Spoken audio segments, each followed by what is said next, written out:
Queridos irmãos e irmãs, que alegria estarmos aqui reunidos para darmos continuidade ao nosso estudo sobre a doutrina da Igreja no nosso programa Razões da Fé, aqui sendo transmitido pela TV Misericórdia, pelo Web TV Carismas e aqui pelo nosso canal no YouTube, Padre Fábio Fernandes. Então vamos dar início em nome do Pai, do Filho e do Espírito Santo. Amém. Inspirai, Senhor, as nossas ações, ajudai-nos a realizá-las, para que em vós comece e para vós termine tudo aquilo que fizermos. Por Cristo, Senhor nosso. Amém. Santa Maria, sede da sabedoria, rogai por nós. Nos nossos encontros últimos, vimos a introdução do nosso catecismo, vimos ali a primeira parte, vimos o artigo 1º que fala da revelação de Deus. É Deus quem se dá a conhecer, é Deus que oferece ao ser humano o conhecimento de si, ali com Noé, com Abraão, Isaac e Jacó, os patriarcas da nossa fé. Depois vimos o artigo 2º, a transmissão da revelação divina, como essa transmissão vai se dando pelos profetas, as santas mulheres, de forma plena e definitiva em Cristo Jesus. E, obviamente, o tempo apostólico no qual os apóstolos fazem essa transmissão desta boa nova.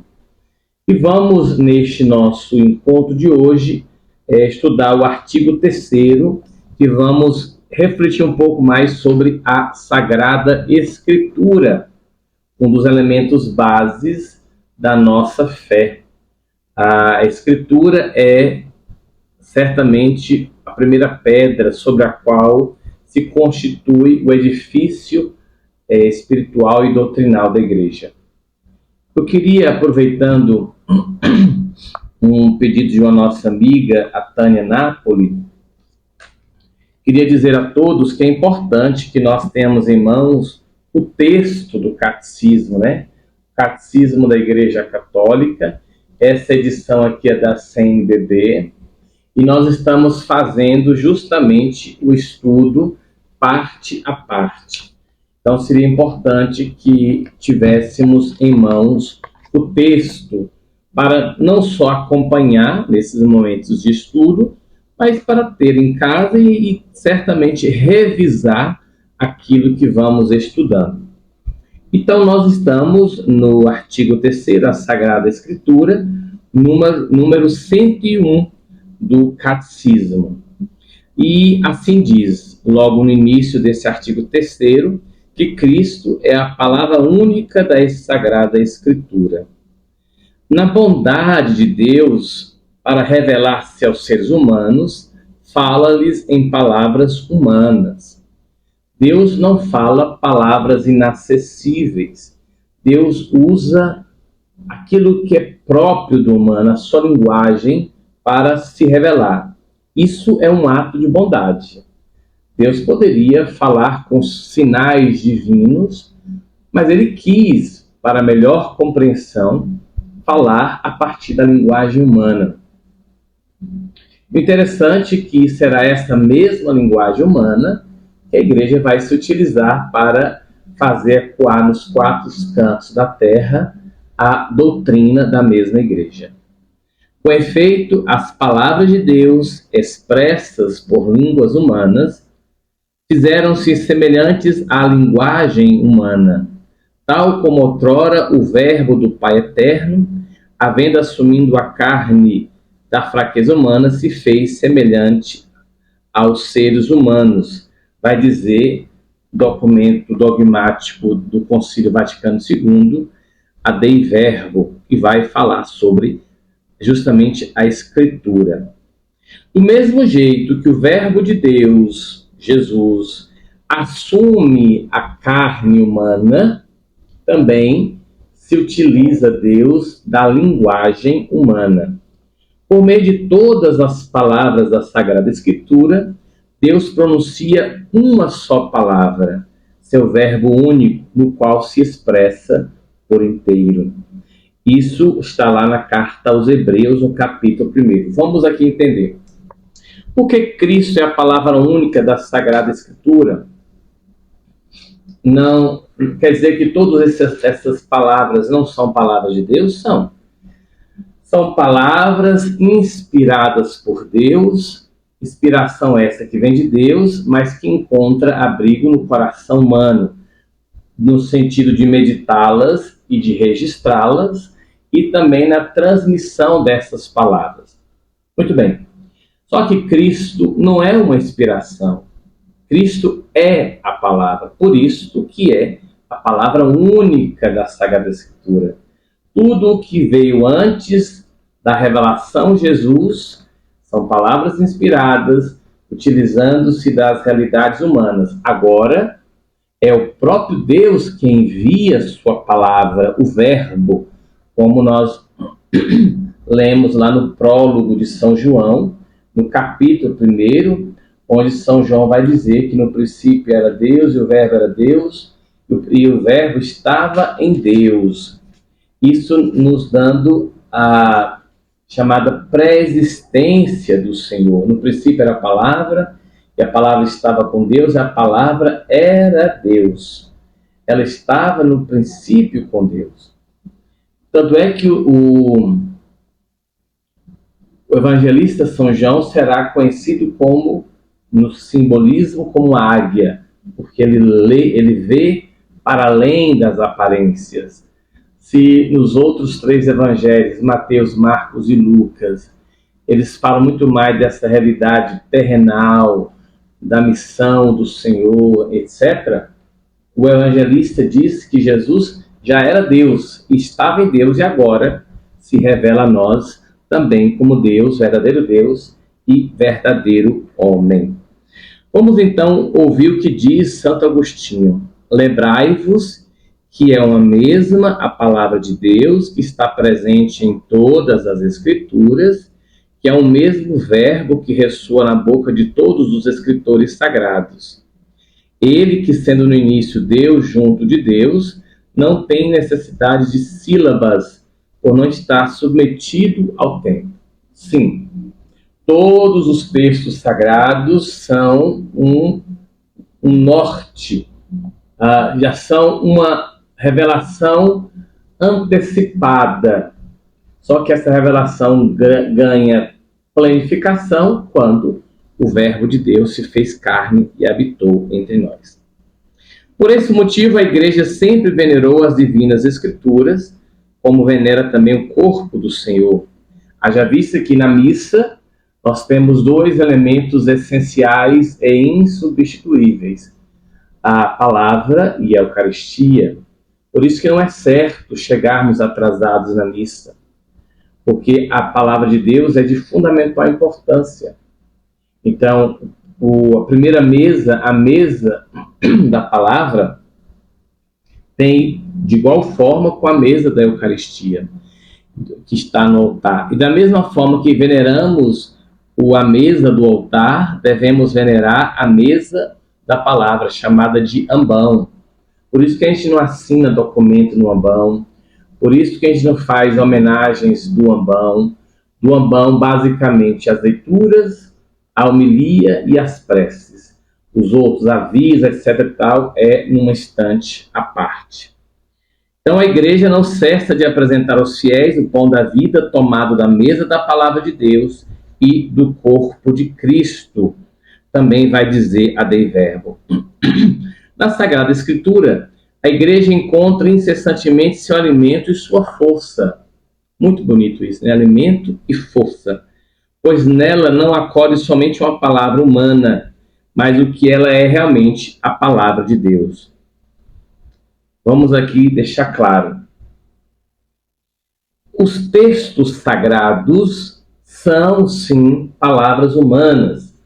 São estruturas humanas usadas por Deus. Só que elas não ficam no plano da humanidade. É Deus quem se serve do humano para transmitir a sua mensagem, para constituir o pacto. Então, é palavra humana, mas alçada à dignidade de palavra de Deus. Realmente é palavra de Deus. Por isso, nós temos que sempre ler o texto sagrado com muita cautela, para não confundirmos as coisas. Texto e contexto, isso é importante a gente observar sempre. Isso se chama hermenêutica, é uma ciência, né? A interpretação, o que diz o espírito da palavra, e percebermos que Deus vai falando e, por fim, de forma plena e definitiva, como vai dizer em Gálatas 4, ele fala então pelo seu Filho, que é a plenitude desta palavra. Com efeito, nos livros sagrados, o Pai que está nos céus vem carinhosamente ao encontro dos seus filhos e filhas e com eles fala, também nos diz a Dei Verbo. Nós estamos entendendo que Cristo é a palavra única da Sagrada Escritura e podemos então dizer sobre a inspiração e verdade da Sagrada Escritura. Nós fazemos parte das chamadas 3 religiões, nós fazemos parte de uma das 3 religiões monoteístas. Em ordem de aparição, judaísmo, cristianismo e islamismo. Essas 3 religiões têm como tronco Abraão, o pai na fé, e o judaísmo ainda aguarda o Messias. Nós cristãos já acreditamos que o Messias já veio, ele é o Senhor e Salvador, Jesus Cristo. E os islamitas, ou os muçulmanos, eles creem na beleza e na dignidade de Cristo, mas Cristo é um profeta. Para eles, a palavra mais contundente e definitiva é de Mohammed, o profeta Maomé, que vai transmitir a palavra advinda de Allah, que é um dos nomes que Deus recebe. Então, nessa configuração, as 3 religiões monoteístas são também chamadas das 3 religiões do livro. Para o judaísmo, a Torá, que é basicamente o que nós vemos como o Antigo Testamento para nós cristãos. Para os cristãos, a Bíblia. E para os muçulmanos, o Corão ou Al-Corão. E aí há de se perguntar a inspiração e a verdade da Sagrada Escritura. Deus é o autor da Sagrada Escritura. Isso aqui é uma verdade de fé. As coisas divinamente reveladas que estão contidas e são apresentadas nos livros da Sagrada Escritura foram registradas sob a inspiração do Espírito Santo. Linguagem humana, contudo, o autor é o próprio Deus, quem vai conduzindo a pena da história e sendo inspirado pelo Espírito Santo de Deus. A Santa Mãe Igreja, segundo a fé apostólica, ou seja, a fé que recebemos dos apóstolos, tem como sagrados e canônicos, sagrados por inspiração divina, canônicos porque são utilizados numa lista de há séculos. Os livros completos, tanto do Antigo como do Novo Testamento, com todas as suas partes, porque escritos sob a inspiração do Espírito Santo, eles têm Deus como autor e nesta sua qualidade foram confiados à própria Igreja, também nos fala a Dei Verbo.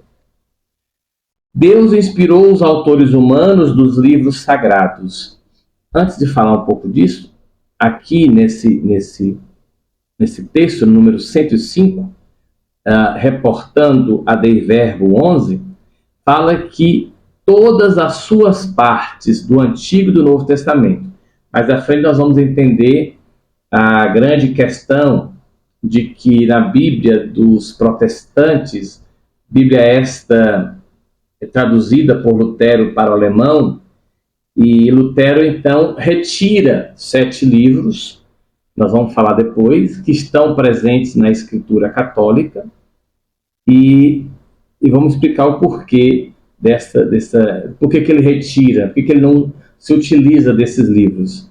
Mas para a Igreja, todas as suas... Porque a Igreja sempre usou os livros presentes na sua Bíblia desde então, muito antes, inclusive, da Reforma Protestante. Aliás, da Reforma Protestante. Deus inspirou os autores humanos dos livros sagrados.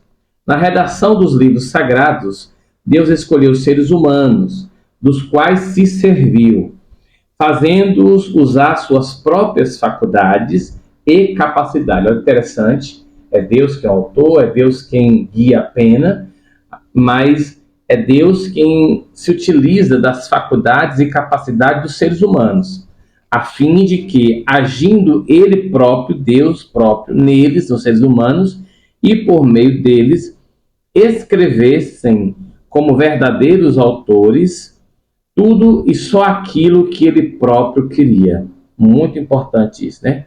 Tudo e só aquilo que Ele próprio queria, diz a Igreja.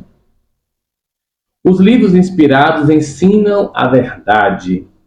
Portanto, já que tudo que os autores inspirados, nós chamamos de agiógrafos, são os autores sagrados, aqueles que foram inspirados por Deus e fizeram acontecer os textos da Escritura. Afirmam, deve ser tido como afirmado pelo Espírito Santo. Então, tudo aquilo que os autores inspirados afirmam deve ser tido como afirmado pelo Espírito Santo.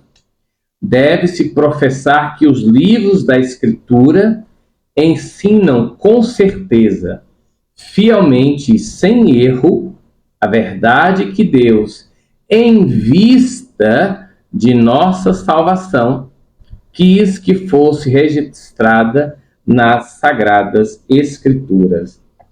Que bonito, né? Tudo o que há na Escritura tem como princípio, tem como meta, tem como chão, tem como horizonte a salvação. Então, conhecer a Escritura, meditar a Escritura, propagar a Escritura mediante a comunhão com a Igreja, como a Igreja nos orienta, como a Igreja nos acompanha, nós estamos cooperando para a salvação nossa e de tantos e tantos seres humanos. Todavia, a fé cristã não é uma religião do livro. Eu havia dito que as 3 religiões, chamadas religiões dos livros, nesse sentido, né? Judaísmo, cristianismo, islamismo. Mas por que nós ainda temos esse plus, essa diferenciação? O cristianismo é a religião da palavra de Deus, não de uma palavra escrita e muda, mas do verbo encarnado e vivo. Quem vai dizer isso é São Bernardo de Claraval. Vamos lá. Sim, é um livro sagrado?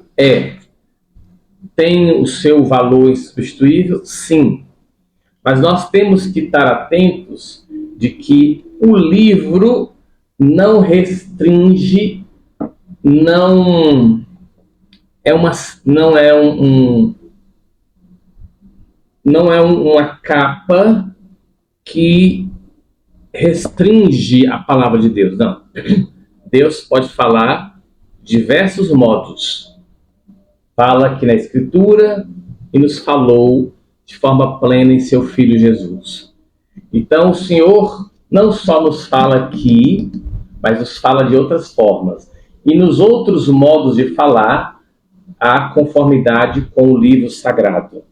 Mas só para São Bernardo estar salientando que Deus não fica restrito a esta letra, a este livro. Dele, Deus também fala, Deus também inspira. Obviamente, o princípio para perceber se aquela inspiração é divina é se há conformidade com aquilo que temos em mãos, que é a Sagrada Escritura. E, nesse sentido, a palavra de Deus é o próprio Cristo Jesus. Para que as Escrituras não permaneçam letra morta, é preciso que Cristo, palavra eterna de Deus vivo, pelo Espírito Santo, nos abra o Espírito a compreensão das Escrituras. Lembra de São Paulo? A letra mata e o Espírito vivifica.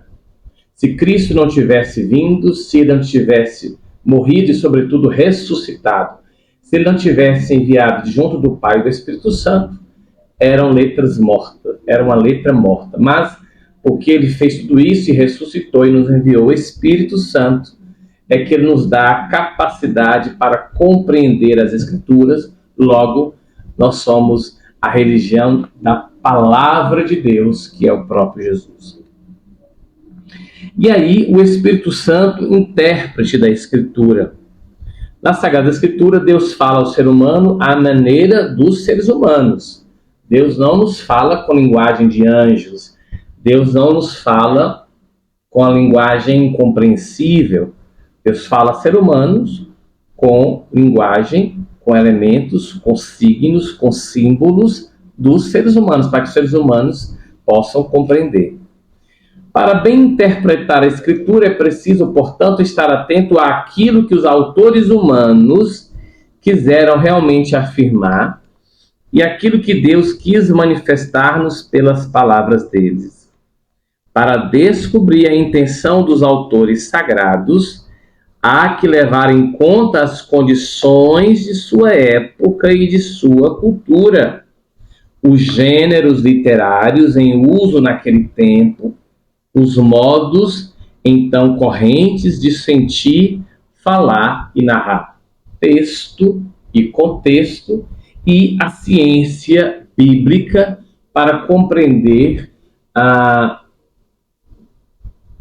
o porquê daquela mensagem e, obviamente, abrindo-nos ao Espírito Santo para captar o Espírito, a mensagem daquele texto, daquela mensagem, sem que nós nos confundamos com algumas práticas que não são compreensíveis para nós nos dias de hoje. Por exemplo, no texto sagrado, ouvimos falar sobre o não uso do sangue, que até hoje, sobretudo, grande parte do mundo judaico e de algumas comunidades judaico-cristãs, digamos assim, eles não admitem a transfusão de sangue. Mas isso aqui era para uma época, isso aqui era num contexto específico, onde o sangue era tido como impureza, algo impuro, e que propiciava a impureza. Mas depois que Nosso Senhor derrama seu sangue por nós, e sangue se tornou sinônimo de vida, a transfusão de sangue, sim, é compreensível, é aceitável. Então, uma coisa que era de uma cultura não pode ser imposta sobre todos. A gente tem que fazer sempre essa leitura, tem que ter muita cautela para não tomarmos o todo por conta de uma parte. Pois a verdade é apresentada e expressa de maneiras diferentes nos textos que são de vários modos históricos, ou proféticos, ou poéticos, ou nos demais de outros gêneros de expressão. Por ser a Sagrada Escritura inspirada, há outro princípio da interpretação correta, não menos importante que o anterior, e sem o qual a Escritura permaneceria letra morta. A Sagrada Escritura deve também ser lida e interpretada com a ajuda daquele mesmo Espírito em que foi escrita. Todos os textos que trazemos em mãos, as pessoas que os escreveram, foram inspiradas pelo Espírito de Deus. E para ler esses textos, precisamos do mesmo Espírito de Deus. Espírito de Deus que nos ilumina a todos, ilumina também os teólogos, os cientistas, para melhor compreensão da real mensagem que a Escritura nos oferece. Lembrando que o nosso horizonte será sempre a salvação da humanidade. Prestar muita atenção ao conteúdo e à unidade da Escritura inteira, pois, por mais diferentes que sejam os livros que a compõem, a Escritura é una em razão da unidade do projeto de Deus, do qual Cristo Jesus é o centro e o coração, aberto depois de sua Páscoa. Fantástico, né? Fantástico. Qual é o horizonte? A salvação. Agora, essa salvação ela vai sendo vivenciada ao longo da história. Aí nós temos a Torá, que são os 5 primeiros livros, que são livros inspirados por Deus e são norteadores para a comunidade que se organiza. Depois temos os livros proféticos, depois os sapienciais, depois livros outros da própria Escritura, os chamados deuterocanônicos. Então, ao longo, até chegarmos aos evangelhos, aos textos do Novo Testamento, todos esses textos têm uma finalidade e são todos, mesmo feitos em épocas diferentes por pessoas distintas, eles trazem consigo uma unidade e, sobretudo, tendo em vista esse princípio comum que é a salvação, e por isso Cristo Jesus é o centro e o coração de toda a Escritura. Vai dizer o Salmo 22 que o coração de Cristo designa a Sagrada Escritura, que dá a conhecer o coração de Cristo. O coração estava fechado antes da paixão, pois a Escritura era obscura. Então, até então, vivíamos como que a palpadelas. Quem diz isso é São João, na sua primeira carta, quando ele assim diz, de forma tão bonita, né? Vamos aqui para o que ele nos tudo anunciamos. Vamos lá, né? Vai achar aqui, né, Fabrício? Ele diz isso que vede que grande amor o Pai nos deu, sermos chamados filhos de Deus, e nós o somos. Por isso o mundo não nos conhece, porque não o conheceu. E aí nós somos, então, inseridos nesse espírito de verdade. E é esse texto que vai nos ajudar a conhecer o que deseja o Senhor. Mas eu vou achar o texto ainda, né? Exatamente, eu vou achar o texto já para a gente.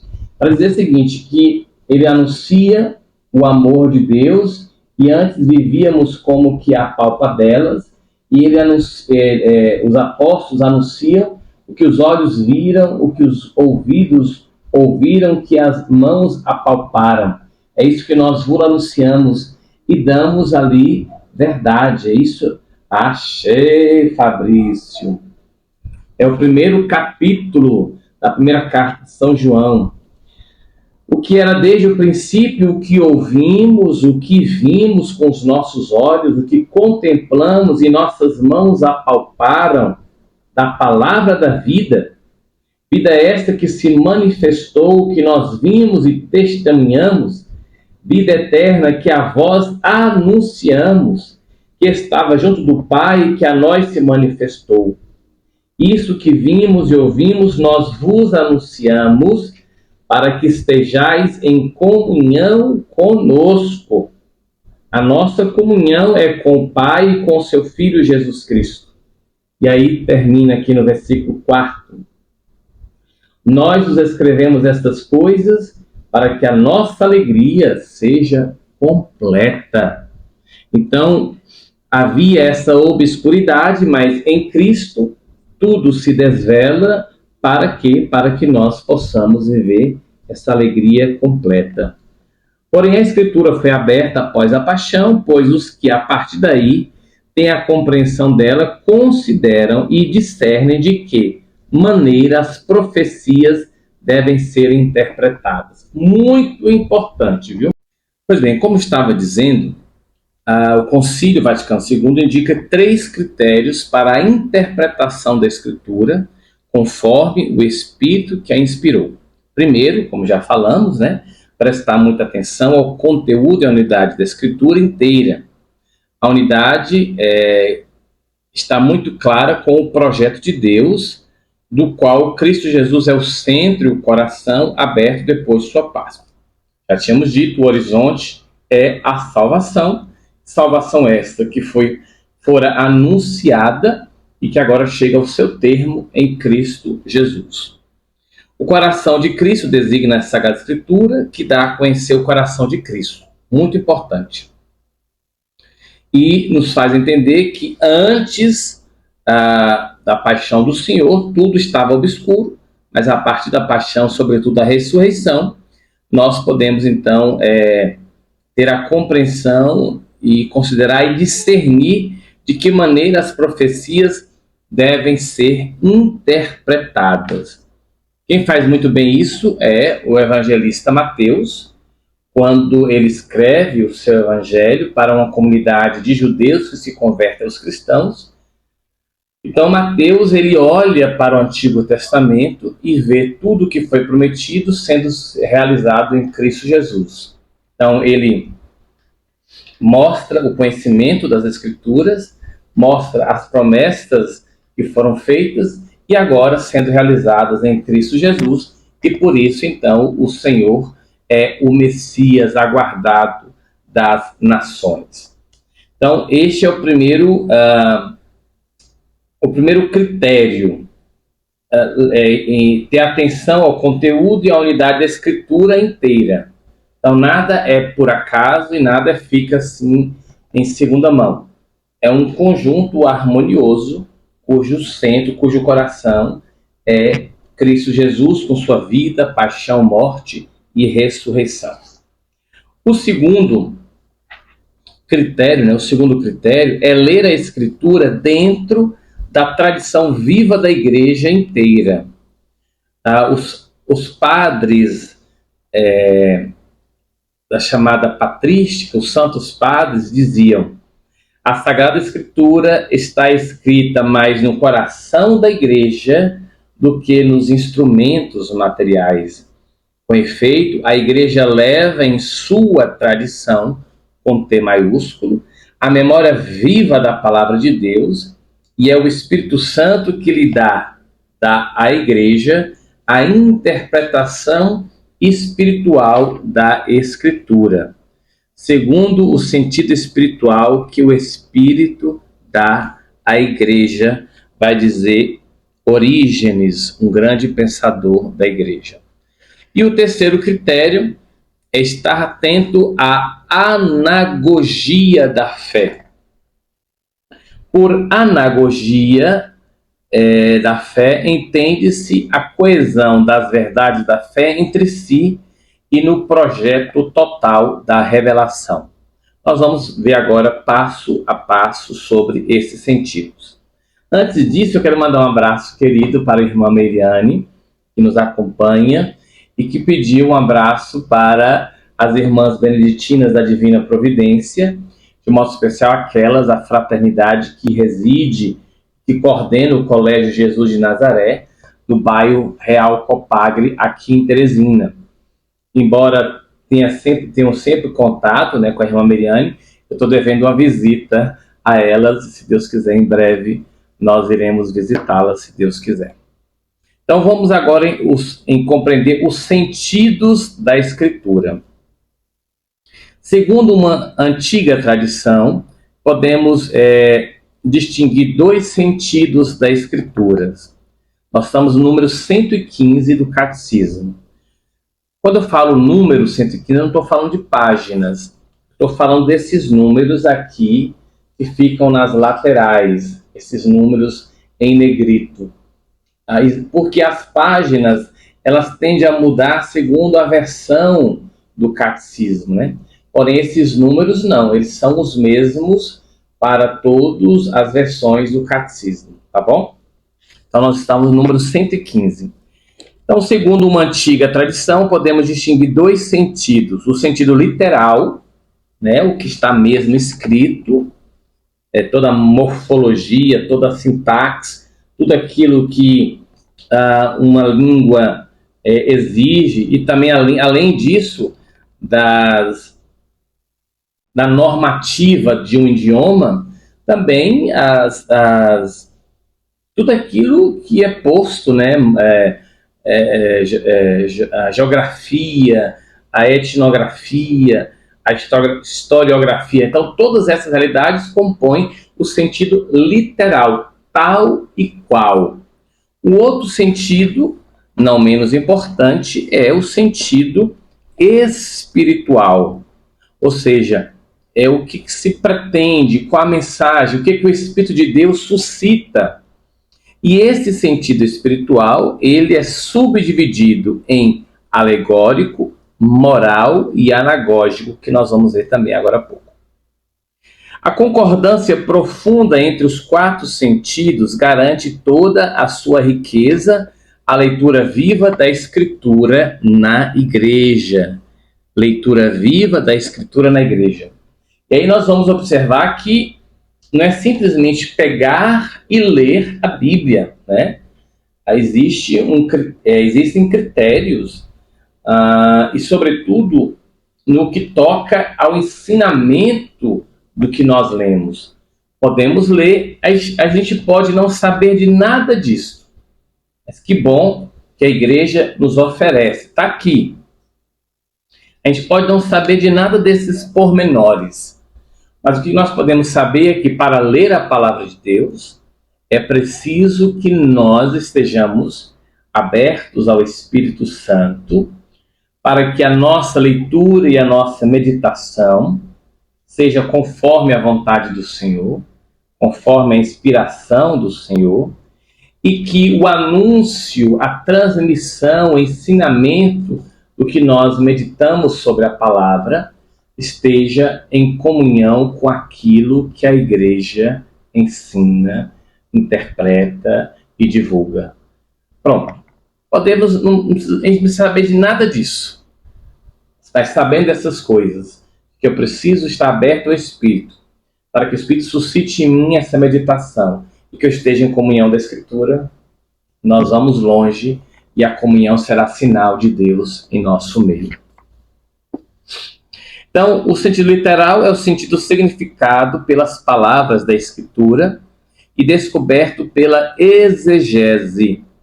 Existe a hermenêutica, que é a interpretação dos textos, e no âmbito bíblico nós usamos o termo exegese, ou seja, você vai estudar o texto e ver o que cada palavra, o sentido, em que momento foi dito, qual era a intenção. Isso é a chamada exegese, que segue as regras da correta interpretação. Todos os sentidos da Sagrada Escritura devem estar fundados no sentido literal. Quem vai dizer isso é São Tomás de Aquino. Porque eu não posso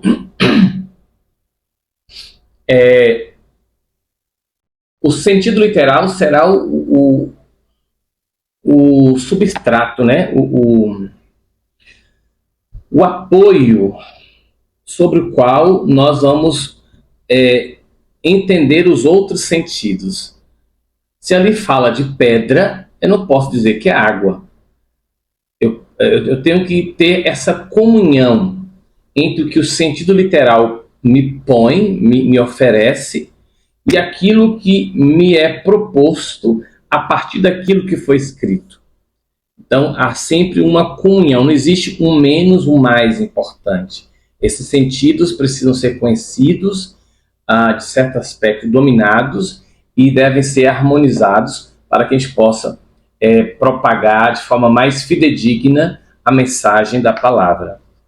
Então, todos os sentidos da Sagrada Escritura, sentido literal, sentido espiritual, que é dividido em alegórico, moral e anagógico, todos eles devem estar fundados no sentido literal.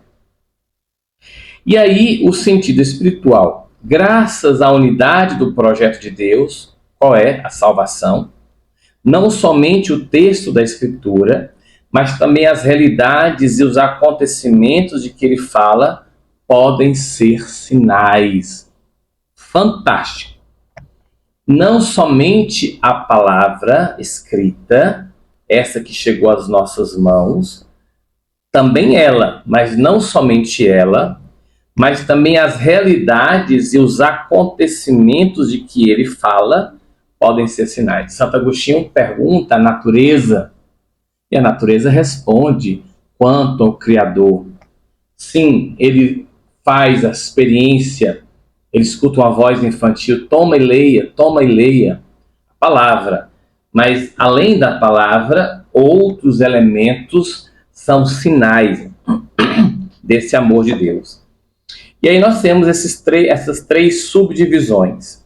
O sentido alegórico, podemos adquirir uma compreensão mais profunda dos acontecimentos, reconhecendo a significação deles em Cristo. Assim, a travessia do Mar Vermelho é um sinal da vitória de Cristo e também do batismo.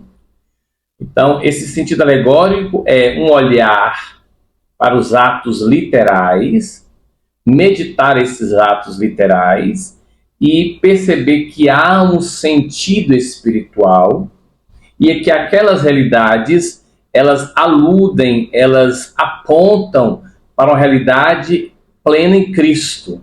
Se o Mar Vermelho foi sinal de vitória, o batismo que Cristo nos oferece também é sinal de vitória, e vitória muito maior. O sentido moral. Os acontecimentos relatados nas Escrituras devem nos conduzir a um justo agir. Eles foram escritos como advertência para nós, nos diz São Paulo na sua primeira carta aos Coríntios, capítulo 10, 11. Nós não podemos apenas ler o texto, vislumbrar tudo o que aqueles textos indicavam em Cristo Jesus e não colocar isso em prática, não procurar ter uma vida reta, né, um agir reto, segundo o que nos inspira as Escrituras. E o terceiro, então falado aqui um nome diferente, né, anagógico, podemos ver realidades e acontecimentos em sua significação eterna, nos conduzindo anagogé, nos conduzindo à nossa pátria. Assim, a igreja na terra é sinal da Jerusalém celeste. Vamos lá? Tudo que nós lemos aqui ilumina o nosso cotidiano e as nossas experiências na vida prática, mas elas nos apontam para a verdadeira pátria, que é o céu. Então, esse é o sentido anagógico. Vamos ler a Escritura, vamos procurar entender texto e contexto, sentido literal. Vamos perceber que também há um sentido espiritual. Esse sentido espiritual, ele se subdivide em sentido alegórico, antecipações da vida em Cristo. Então, esses textos nos apontam para o Senhor. Também no sentido moral, esses textos iluminam a minha vida e a minha prática. E esses textos também nos indicam que nós estamos caminhando nas estradas deste mundo rumo ao céu. É dever dos exegetas, dos estudiosos, esforçarem-se dentro dessas diretrizes por entender e expor com maior aprofundamento o sentido da Escritura, a fim de que, por seu trabalho, de certo modo preparatório, amadureça o julgamento da Igreja, pois todas essas coisas que concernem a maneira de interpretar a Escritura estão sujeitas, em última instância, ao juízo da Igreja, que exerce o divino ministério e mandato do guardar e interpretar a palavra de Deus, reforça o documento Dei Verbo. Como disse há pouco, podemos ler, podemos meditar, podemos e devemos estar abertos ao Espírito Santo, mas toda a minha interpretação e também o meu ensino dessa interpretação não pode ser feita aleatoriamente. Eu tenho que estar em comunhão com a igreja do Senhor. Eu não creria no Evangelho se a isto não me levasse à autoridade da Igreja Católica, vai dizer Santo Agostinho. Olha só que palavra forte, viu? Eu não creria no Evangelho se a isto não me levasse à autoridade da Igreja Católica. O Evangelho, a Sagrada Escritura, preservada ao longo desses 2000 anos até chegar em nossas mãos, não foi só guardada pela Igreja, mas foi transmitida pela Igreja e na autoridade da Igreja dito que esta Escritura é sagrada e temos que crer no que nela foi posto. E quem vai nos dar a medida do que cremos ou não cremos é a Igreja, os pastores, Papa e os senhores bispos em comunhão. Lembremos do primeiro estudo da nossa série Razões da Fé, justamente essa instrução sobre a vocação eclesial do leigo, do teólogo, muito importante. Sempre comunhão com a Igreja, jamais criar dissensões. Este é o princípio do nosso canal. Fazer um estudo que nos leve à comunhão com a Igreja. Eu vou até ler de novo, porque essa frase de Santo Agostinho ela é muito forte. Ela é uma fala escrita como resposta ao maniqueísmo. Eu não creria no Evangelho se a isto não me levasse à autoridade da Igreja Católica.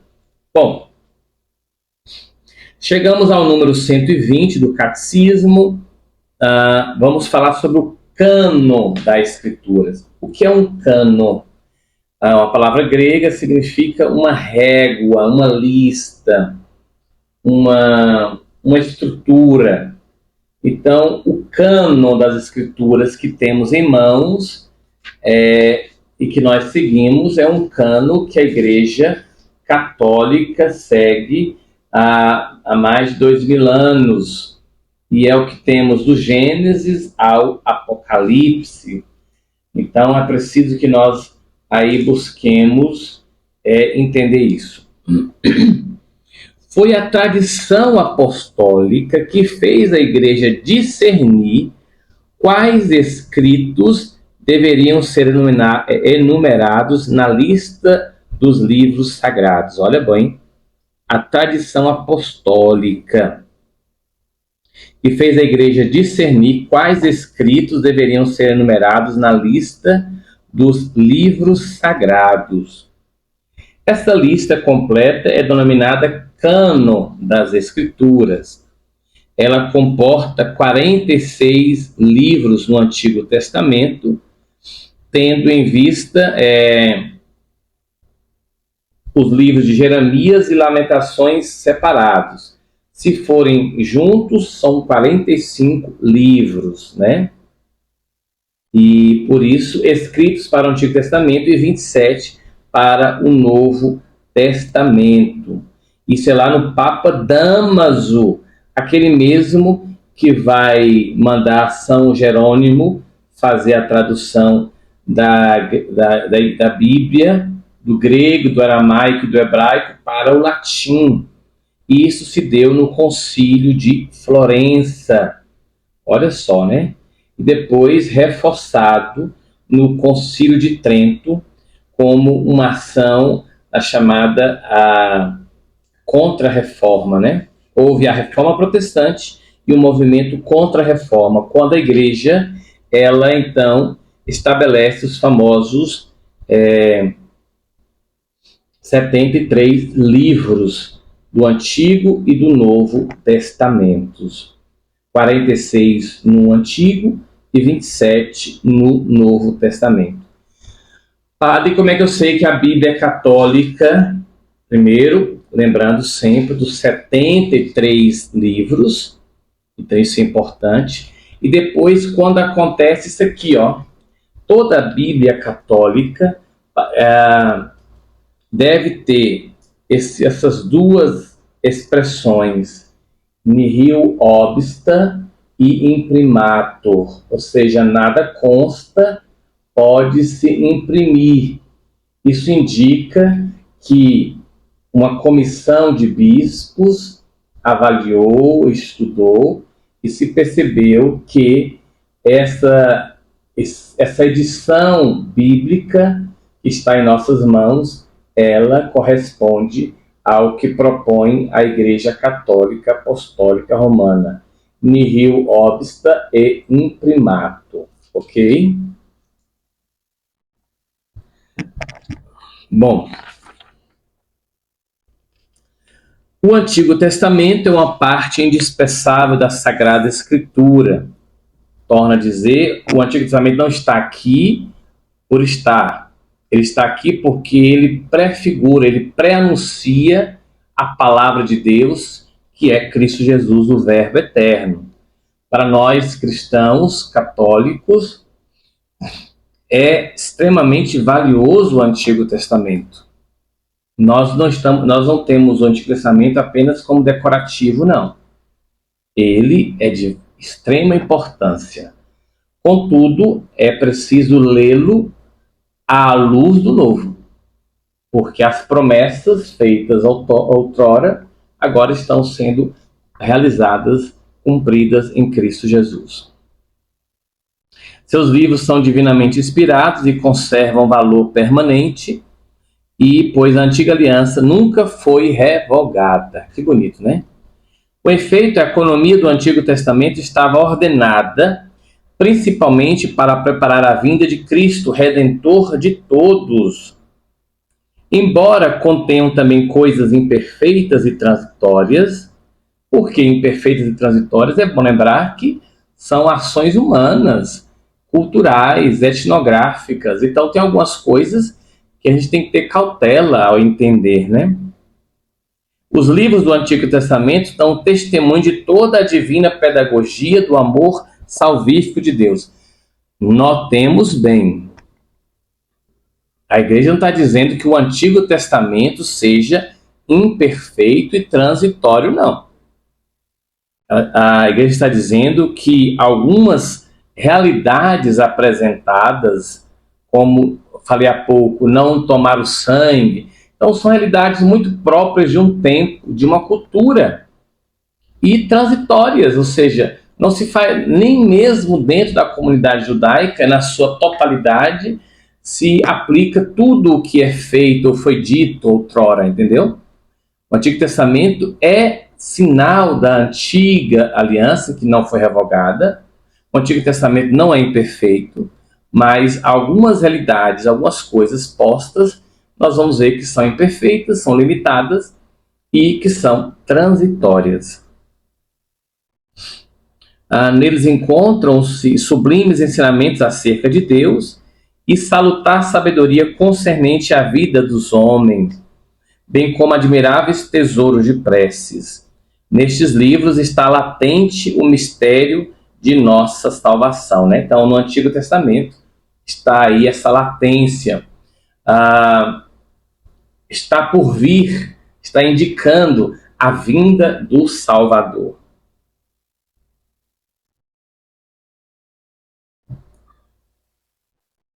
Os cristãos veneram, né, respeitam o Antigo Testamento como verdadeira palavra de Deus. A igreja sempre rechaçou vigorosamente a ideia de rejeitar o Antigo Testamento, sobre o pretexto de que o Novo o teria feito caducar. Foi uma heresia chamada marcionismo, que fazia acreditar que, pronto, já temos o Novo Testamento, é nele que fala sobre o Jesus Cristo, então tudo o que veio antes deve ser considerado desnecessário, inútil, e por isso devemos jogar fora, dizia essa heresia marcionista. Só que a igreja diz que não. deve se conservar, deve ser lido, inclusive no ciclo de leituras, que é feito em 3 anos, nós temos leituras do Antigo e do Novo Testamento. Mas, lógico, sempre lendo o Antigo na perspectiva a partir do Novo Testamento. Mas, sim, o Testamento é verdadeira palavra de Deus e é valiosíssimo esse Testamento, que nós não podemos descartar. E mais, acredita-se, os estudiosos acreditam que o texto sagrado, ele foi o fato da igreja sempre perceber que o texto sagrado, meu lápis caiu, quem sabe faz ao vivo, não é verdade? A igreja, pelo fato da igreja sempre entender que o Antigo Testamento tem seu valor, é que o Antigo Testamento foi preservado.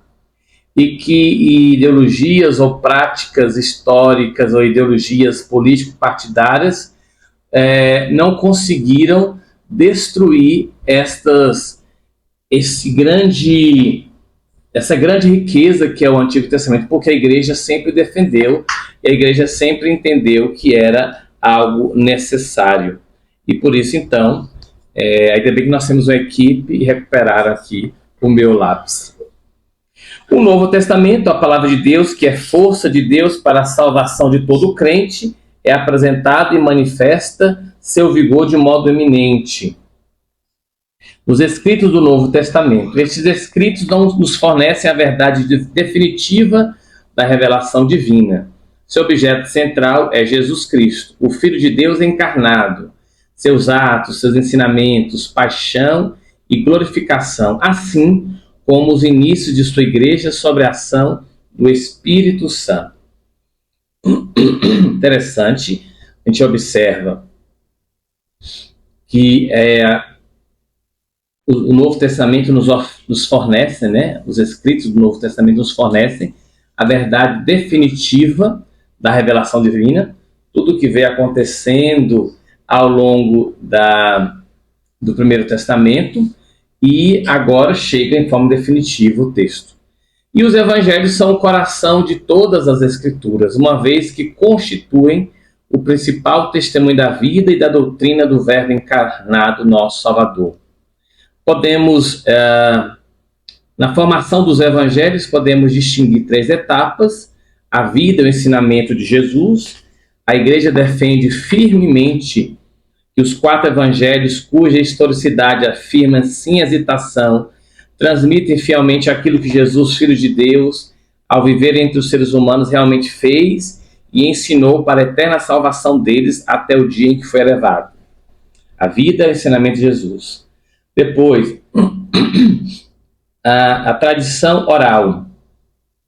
O que o Senhor dissera e fizera, os apóstolos, após a ascensão do Senhor, transmitiram aos ouvintes, com aquela compreensão mais plena de que desfrutavam, instruídos que foram pelos gloriosos acontecimentos de Cristo e esclarecidos pela luz do Espírito da verdade.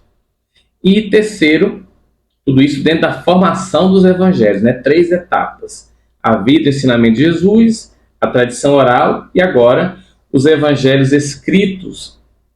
Os autores sagrados escreveram os 4 evangelhos, escolhendo certas coisas das muitas transmitidas ou oralmente ou já por escrito, fazendo síntese de outras ou as explanando com vistas à situação das igrejas, conservando, enfim, a forma de pregação, sempre de maneira a nos transmitir a respeito de Jesus coisas verdadeiras e sinceras. Os 4 evangelhos ocupam na igreja um lugar único, como atestam a veneração que lhe tributa a liturgia, o atrativo incomparável que desde sempre tem exercido sobre os santos. Não existe nenhuma doutrina que seja melhor, mais preciosa e mais esplêndida que o texto do Evangelho. Vede e retende o que nosso Senhor e Mestre Cristo ensinou com suas palavras e realizou com seus atos. Já dizia Santa Cesária, a jovem. Olha só. É, acima de tudo, o Evangelho que me ocupa durante as minhas orações. Nele encontro tudo o que é necessário para a minha pobre alma. Descubro sempre nele novas luzes, sentidos escondidos e misteriosos, vai nos dizer Santa Teresinha do Menino Jesus. Pois bem, vou terminar aqui. Então, a unidade entre o Antigo e o Novo Testamento, a Igreja já nos tempos apostólicos vai... Já nos tempos apostólicos, como vai dizer São Paulo na carta aos Coríntios 10, e depois constantemente em sua tradição, iluminou a unidade do plano divino nos dois testamentos. Esta percebe nas obras de Deus contidas na Antiga Aliança prefigurações daquilo que Deus realizou na plenitude dos tempos, na pessoa do seu Filho encarnado. A Sagrada Escritura na vida da Igreja. São tão grandes o poder e a eficácia contidos na Palavra de Deus, que ela constitui sustentáculo e vigor para a Igreja, e para seus filhos firmeza da fé, alimento da alma, pura e perene fonte da vida espiritual. É preciso que os fiéis tenham amplo acesso à Sagrada Escritura. Mas, padre, e por que antes nós não tínhamos acesso? Porque por um longo período nós não tínhamos a chamada impressão ou as gráficas.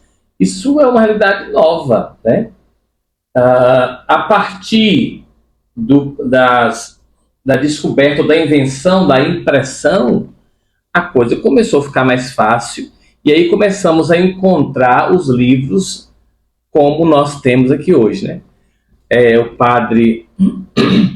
O padre Paulo Ricardo diz isso, né? Não podemos aqui imaginar que a Bíblia já nasceu assim, ou algumas até mesmo com capa e zíper. Eram rolos muito pesados, de carneiro, com couro de carneiro, com couro de bois. Eram rolos, eram tabuinhas de cerâmica ou em pedras, onde pessoas copiavam para que não se perdessem os textos sagrados. Mas com a impressão no mundo moderno, tudo isso se facilitou. E hoje temos em mãos, que inclusive é hoje o livro mais vendido no mundo, é a Bíblia. Justamente por isso, pela facilidade que hoje nós temos. Com a Idade Moderna, também com a chamada pedagogia moderna, com o ensino novo, também começamos a ter o maior número de pessoas alfabetizadas. Isso também é bom se levar em conta, né? As pessoas só ouviam. Então, poucas eram as que liam. E menos ainda eram aquelas que tinham a estimulação para interpretar a Escritura. Então, nós podemos dizer que há 4 séculos, dentro de um conjunto de mais de 2000 anos, 4 séculos é pouco, em que nós começamos a ter em mãos a Escritura. 2000 anos no mundo cristão, porque para o mundo judaico já há 5000 anos, onde as Escrituras também eram guardadas em rolos pesadíssimos. Só também com a impressão é que a Torá, depois do Corão, é que puderam ser também, como a Bíblia, puderam ser impressos e de forma em larga escala e para tantas pessoas em vários idiomas. É também o livro mais vendido, é o livro também com o maior número de tradições, aliás, que está presente em todos os idiomas da Terra. Então, por aí se vê a importância do mundo da impressão e o porquê que antes nós não tínhamos tanto acesso, e sobretudo na década de 60, com o Concílio Vaticano II, é que se promoveu de forma muito mais intensa o conhecimento da Escritura. Termino dizendo o seguinte, uma frase que é de São Jerônimo, que foi celebrado agora dia 30 de setembro, e por isso que o mês de setembro é dedicado à Bíblia. A Igreja exorta com veemência e de modo peculiar todos os fiéis cristãos a que, pela frequente leitura das Divinas Escrituras, aprendam o conhecimento do Cristo Jesus. Com efeito, ignorar as Escrituras é ignorar Cristo. Repito, com efeito, ignorar as Escrituras é ignorar Cristo, já dizia São Jerônimo. Muito bem, queridos irmãos e irmãs, aqui concluímos, nos encontraremos na próxima segunda-feira. Peço a gentileza de quem puder adquirir, comprar, né, o catecismo e acompanhando o texto, também aí as escrituras sagradas, tá bom? Vamos rezar? Em nome do Pai, do Filho e do Espírito Santo. Roguemos ao bom Deus o auxílio de sua bênção e a intercessão da Virgem Santíssima. Ave Maria, cheia de graça, o Senhor é convosco, bendita sois vós entre as mulheres, bendito é o fruto do vosso ventre, Jesus. Santa Maria, Mãe de Deus, rogai por nós, pecadores, agora e na hora de nossa morte. Amém. Abençoe-nos o Deus poderoso, Pai, Filho e Espírito Santo. Amém. Muito obrigado, viu? Até breve, se Deus quiser.